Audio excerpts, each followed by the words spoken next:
प्यारे बच्चों, शुक्र है पाकिस्तान के अंदर टेस्ट मैच में कोई एग्रेशन नजर आ गई है। मेरा ख्याल में कोई महीना पहले पूरी एक वीडियो बनाई थी इसके ऊपर कि पाकिस्तान टीम के अंदर इस वक्त सबसे ज्यादा जो चीज लैकिंग है वो है एग्रेशन। इनको डोमेस्टिक खिला लो, ये एक दूसरे के ऊपर चढ़े हुए होते हैं, गोरों के सामने जाके जो है सरकारी मुलाजिम बने हुए होते हैं, यूं झुके हुए होते हैं। आपका बेटा पैदा हुई, उसके खतने के लिए हम लेके आए हैं मिठाइयाँ बांट रहा है कोई, ओए होए टिकटॉक के बन रही है, रीलें बन रही है, कितना खूबसूरत काम किया है इसने। कोई प्यार कर रहा है दूसरे की, जो है वो ट्राउजर के अंदर हाथ डाला हुआ है, कुछ ये कर रहे हैं, बस ऑपोजिशन के ऊपर जाके ना वहां पर यूं झुके हुए हैं जनाब। जिस तरह वेटर आता है ना लेके मेन्यू लेके, उस तरह झुके हुए होते हैं। जिस तरह आज मेन्यू में क्या खाएंगे, हम फुल टॉसे कराएंगे आपको सर। कोई एग्रेशन नहीं थी, भी सिर्फ दो बंदे। आप सिर्फ ये देखिए, साजिद ने आके जो आंखें दिखाई हैं, जो एग्रेशन दिखाई है गोरों को, गोरे एक दफा हिल गए। वो कल कामरान जो कर रहा था बेन स्टोक्स वगैरह भी है, बल्ला दिखा के जो है वो कर रहा था, वो बेन स्टोक्स भी हैरान हो गया, भाई मैंने क्या किया तेरे साथ कि तू इतना, उसके दिमाग में जो है ना किसी तरह घुस गया ये। बेशक ओवर हो या कम हो, लेकिन ये करना जरूरी होता है। वो वैसे ही पीछे हो जाता है, अबे तू क्या कर रहा है ये, मैंने तुझसे बात ही नहीं की, तू मुझे गालियां क्यों दे रहा है भाई। लेकिन ये सब करने के लिए जिगरा चाहिए होता है, जो कि अल्हम्दुलिल्लाह हमारे जितने भी ये बगैर घुटने वाले जो प्लेयर्स इस वक्त खेलते रहे टीम में, 2 साल से जो हम खेल रहे थे, कोई एग्रेशन नहीं, आपस में लड़वा लो, एक दूसरे को चंडे भी फेर रहे थे। ऑस्ट्रेलिया से खबरें आ रही थी कि ड्रेसिंग रूम में इसके साथ फड्डा हुआ है, इसके साथ फड्डा हुआ है, वहां से ये लड़ रहे थे। और उसके बाद जो है वो निब्बी चीखें मार रही थी, नहीं ये तो उसकी शादी में भी गया, सबसे फ्रंट रो के ऊपर सबसे आगे जो है गिद्दे पेश किए। इस किस्म की खबरें बस करा दो जी। पूरा ऑनलाइन जो है वो मस्ती फैली हुई, क्योंकि 13 साल की तो ये 13 साल के बच्चों की तो टीम है, ये सारी 13 साल की बच्चियों की टीम है। बल्कि पूरी उम्र हम देख के वो शोएब अख्तर जैसे लोगों को हम देख के जवान हुए हैं, और आगे हमें मिल कौन रही है, टिकटॉक जनरेशन मिल रही है, जिनको बस टिकटॉक की रीलों की पड़ी हुई है कि इंस्टाग्राम पे रील पे हम किसी तरह वायरल हो जाए। खैर भाई, टेस्ट मैच बेशक हारे यहां से या जीते, कम से कम इंग्लैंड वालों को कुछ लग पता गया, वरना वो जिस तरह पिछला भी खेल के गए ना, मैं कंफर्म आपको बता रहा हूं, ये अगर 2 टेस्ट मैच हम उसी तरह खेलते ना, इंग्लैंड ने जाके चीखें मारनी थी कि भाई इनको WTC से बाहर निकालो, क्योंकि हमें इधर पूरा अपना स्क्वाड भेजना पड़ता है। इस जोक में आके हम दोबारा टेस्ट क्रिकेट नहीं खेल रहे, इनको बाहर निकालो इस साइकिल में से, ये डिजर्व ही नहीं करते। मैं आपको कंफर्म बता रहा हूं, ये हो जाना था। हारना जीतना अलग बात होती है भाई, हम कौन सी टेस्ट मैच जो है वो मेरे इधर ड्राइंग रूम में पड़ी हुई है ना, पिछले 8 साल से हम कभी भी नहीं जीत रहे थे यार। लेकिन जो अभी सरकारी मुलाजमों वाली टीम जमा हुई हुई थी, ना कोई एग्रेशन, ना कोई फ्लेवर, ना कोई फाइट नजर आ रही है। अभी इस टेस्ट मैच के अंदर यही हुआ ना, अभी बिल्कुल बैलेंस में है। बल्कि इनफैक्ट अभी भी इंग्लैंड का पलड़ा जो है वो भारी है। ये आखिरी 2 बैटर ही जो उनके खड़े हुए हैं, अगर इन्होंने कहीं 40-50 तक भी लीड ला दी तो प्रेशर हम पे ही है, क्योंकि हमने फिर उसके बाद टारगेट भी सेट करके देना है। हालांकि 2-100 भी फंस सकता है, लेकिन जिस तरह इंग्लैंड ने आज बैटिंग की है, जो स्पीड में वो जा रहे होते हैं, ये भी अगर ना आउट होता ये इनका ओपनर, तो ये लीड भी खत्म थी यार। 2 सेशन के अंदर वो 200 करके बैठे हुए थे, मैच ही मुक रहा था। एक सेशन और अगर आखिरी सेशन में ना करता साजिद खान, पाकिस्तान कम बैक ना करता, तो मैच खत्म था। तो अभी भी मोस्ट प्रोबेबली इंग्लैंड ही जीतेगा। लेकिन यार को नजर आता है अगली टीम भी जो है वो थोड़ी सी सोच में आ जाती है कि बेटा इनको इजी नहीं ले सकते, ये तो थोड़ा सीरियस हो गए।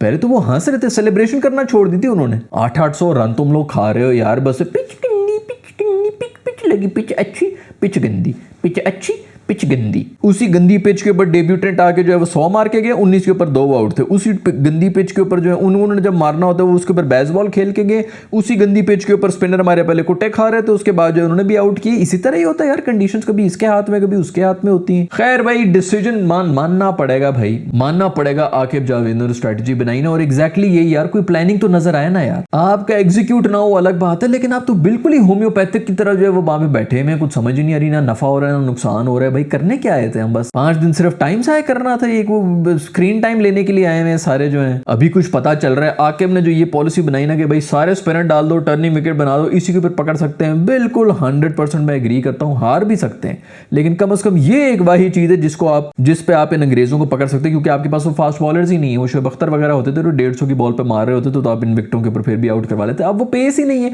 इन्होंने क्या आउट करना है। लाइन एंड लेंथ तो इनमें थी नहीं, और लाइन एंड लेंथ हो भी जाए ना भाई तो अगले को काके नहीं है। दुनिया का नंबर 1 बैटर उनके पास इस वक्त बैठा हुआ है टेस्ट के अंदर, 200 300 रन उसके लिए मारना कोई इशू नहीं है।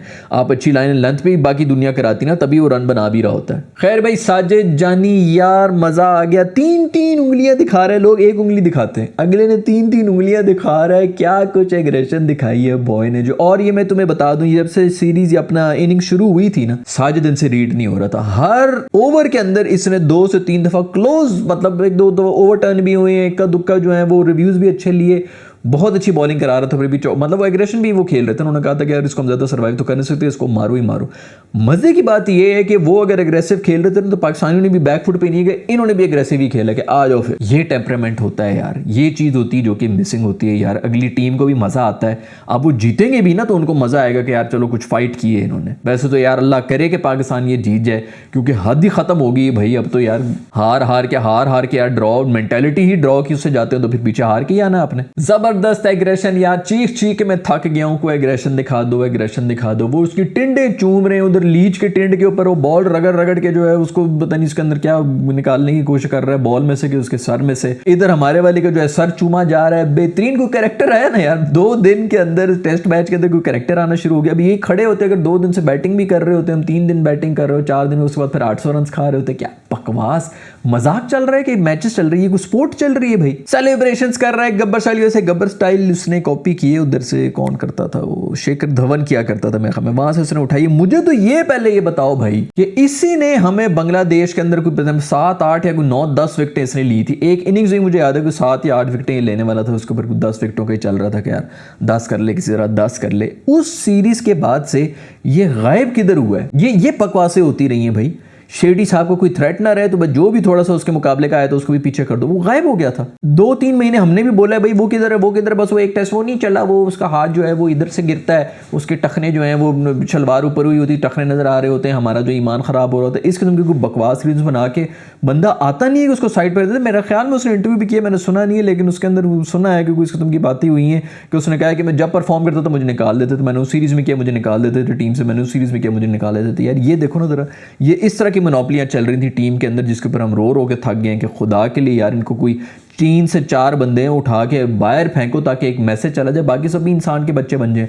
उसी से मुझे याद है कि रिजवान साहब की भी थोड़ा इंसान का बच्चा बनना चाहिए। मतलब हर वक्त ये ओवर एक्टिंग, ओवर अपीलें, हर चीज के ऊपर उछल रहा होता है 24 घंटे, मतलब चुप ही नहीं हो रहा था, इतना ओवर एक्टिंग कर रहा होता है ये। और जब पीछे आउट हो रहा है, कैच हो रहा है, तो उसके अंदर पूरी टीम उछल रही है, रिजवान साहब जो है स्टंपिंग में बिजी हैं। मतलब यार एक कीपर जो कि मतलब नसों के नीचे से अपनी बॉल पकड़ रहा है, बैटर से ज्यादा करीब ये है बॉल के, नजर भी आ रहा है इसको एज होते हुए, पकड़ भी रहा है, और पीछे स्लिप वाले जो है वो अपीलें कर रहे हैं। मैं भी हैरान हुआ कि यार इसने तो अपील की नहीं, हो तो शुक्र है कि रिव्यू ले लिया, पहला आउट उस तरह हो गया, नहीं तो आउट ही कोई नहीं, अपील ही नहीं कर रहे थे। मतलब रिव्यू तो गंदे ये लेता ही है, ऊपर से अब ये भी दिन आने थे कि जनाबे अली जो है उनको आवाजें नहीं आ रही होती, वैसे हर वक्त अपीलें कर रहा होता है। अभी जब जरूरत थी तो उनको आउट होने की वो आवाज ही नहीं आई, एज की आवाज ही नहीं आई भाई को। खैर भाई सारिद की सेलिब्रेशन के ऊपर बात कर रहा था कि धवन जो है वो भी इस तरह किया करता था। खैर सूट करती है, मूछे मूछे ऊपर करके कर रहा है सारिद, इधर सेलिब्रेशन हो रही है, उधर कैमरामैन सेलिब्रेशन कर रहा है, टिंडे चूम रहे हैं एक दूसरे के, क्या जबरदस्त माहौल बना हुआ है यार। ये होती है भाई, ये होता है कैरेक्टर जो कि एक टेस्ट में एक स्पोर्ट्समैन में होना चाहिए।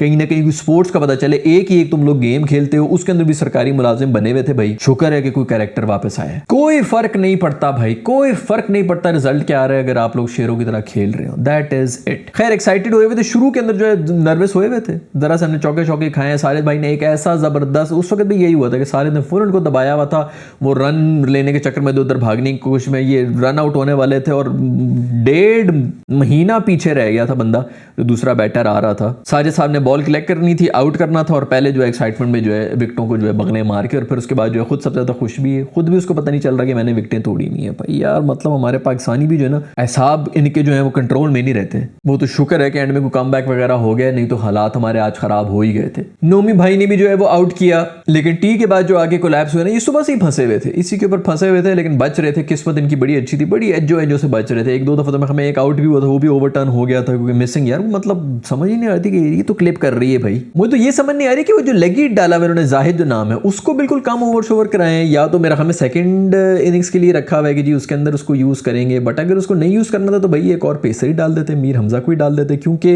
इस पिच में पेसर्स के लिए भी है भाई। यार भाई प्रॉपर तपे हुए हैं, कोई स्ट्रोक्स वगैरह जो है उनको भी तप चढ़ी है, वो जाके बल्ले शल्ले मार रहा है सीढ़ियों के ऊपर, इसीलिए ना क्योंकि उनको पता है भाई कि अब जब मामला जो है वो सीरियस हो गया, इतना easy walk in the park नहीं है जो कि हम करते फिर रहे थे। आमिर भाई की जो सुबह बैटिंग कर रहे थे, आमिर ने खैर अच्छी हैंडी इनिंग्स खेल ली थी। उसके अलावा वो जो नोमी भाई हैं उन्होंने बड़ी जबरदस्त किस्म की इनिंग्स खेली थी, कुछ 61 रन तो इन्होंने जोड़ दिए थे, जिसकी वजह से पार्टनरशिप की वजह से अभी भी लीड है हमारी। तो वो इनकी बड़ी कॉन्ट्रीब्यूशन थी, बड़े क्रूशल रन से जो बनाए थे। दूसरा आमिर भाई जो है वो कमर पकड़ के बैठे हुए थे बैटिंग करते हुए, तो वहीं भी चीखें निकल गई थी कि यार एक ही एक हमारा बॉलर है जो कि कोई फास्ट बॉलिंग करा रहा है और वो भी कमर पकड़ के बैठा हुआ है। तो ये थोड़ी ज्यादती है मेरा ख्याल में। मैंने पिछली वीडियो के अंदर भी बात की थी कि भाई ये फुली फिट नहीं है, इसको इन्होंने टेस्ट के अंदर डाला हुआ है और अभी वो उसी हालत में उसी को ही सिर्फ एक पेसर बना के डाला हुआ टीम के अंदर। खैर भाई ये होती है अटैकिंग क्रिकेट, कोई मसला नहीं है क्या रिजल्ट आता है क्या नहीं आता, बट कम से कम मजा आ रहा है इस टेस्ट को अब देखने का। गेम ऑन हुई हुई। दूसरी तरफ न्यूजीलैंड और इंडिया के भी टेस्ट मैच, जिसका आज पहला दिन था, बेंगलुरु के अंदर मैच हो रहा था, उधर भी फिर बारिश शुरू हो गई। पिछले दिनों भी एक मेरे ख्याल में कोई मैच वैच था जो कि सारा वॉश आउट हो गया। अब इसके अंदर भी फोरकास्ट ये है कि अगले 4 से 5 दिन फोरकास्ट बारिश की ही है। भाई ये क्या कर रहे हो तुम लोग, बारिशों के अंदर किधर मैचेस रखे हुए हैं यार। बड़ी मुश्किल से जो है वो कोई टेस्ट टीम वगैरह आ रही होती है इधर को, मजा आता है कि यार टेस्ट मैचेस होंगे। अभी टाकरे का कोई मैच, वैसे न्यूजीलैंड वालों का मुश्किल ही था कि इंडिया के अंदर वो कुछ भी करते, बट स्टिल विलियमसन भी नहीं है। बट चलो जो भी वो सुपी छुपे मार लेते हैं, कुछ ना कुछ जो है बैटिंग बूटिंग कर ही लेते हैं, मजा तो आता है। कम से कम जो है मेरा दोस्त कोहली मोली जो है वो सब आए हुए होते हैं और अब वो पहला पूरा दिन बारिश होगी। मुझे ज्यादा टेंशन इसकी है कि अगले 4 दिन भी फोरकास्ट बारिश की ही है। भाई अगर बारिशों के मौसम में मैचेस कराने थे यार तो फिर बल्कि यार ये देख लो कि इनके तो पता नहीं WTC के पॉइंट के जो है वो चक्कर पड़ा हुआ है कि ड्रॉ श्रॉ ये हो गए। अभी तो वो पिछड़ा इन्होंने जो है वो 1.5 दिन के अंदर बांग्लादेश को हराया, अगर वो भी ड्रॉ हुआ होता बारिश की वजह से तो इंडिया का अच्छा खासा प्रॉब्लम हो जाना था। तो ये सब चीजें देखनी चाहिए यार। एक तो पता नहीं गेम इतनी सेंसिटिव है बारिश के ऊपर से, बारिश के मौसम के अंदर जो है इंडिया में कौन सा स्टेडियम नहीं है यार, पता नहीं। इधर तो पहाड़ों में भी है, वहां पर तो इस वक्त सर्दियां शुरू ही होंगी, इधर अगर मानसून है उधर समर है तो दूसरी तरफ विंटर्स भी हो रहा होता है, कहीं चेंज करके कर लेते। बट खैर चलो, आई होप कि कल परसों जो है वो मैच हो जाए और हमें क्रिकेट देखने को मिल जाए। आप लोगों का इस सब के बारे में क्या ख्याल है? पाकिस्तान के टेस्ट मैच आप लोगों ने देखा है, नहीं देखा है? तो अगर देखा है तो आज पाकिस्तान ने जो कमबैक की है उसके बारे में आप लोगों का क्या ख्याल है? कि आप लोग भी फाइट और फ्लेयर नजर आ रही है और एंजॉय कर रहे हैं टेस्ट मैच को कि नहीं? नीचे कमेंट से मुझे जरूर बताइएगा। See you in the next video.